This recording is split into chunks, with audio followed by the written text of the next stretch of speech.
In front of me is Honor 70, and today I would like to show you how you can turn on or off app notifications on this Honor smartphone.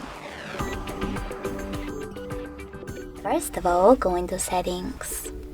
Then you need to scroll down and click on Notifications.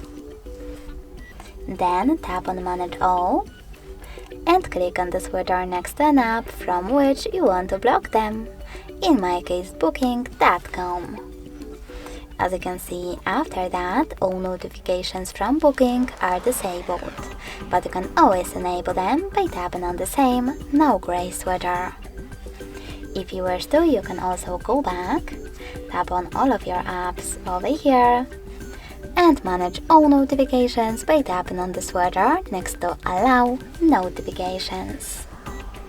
Thanks so much for watching. If you enjoyed this video, leave a like, comment and subscribe.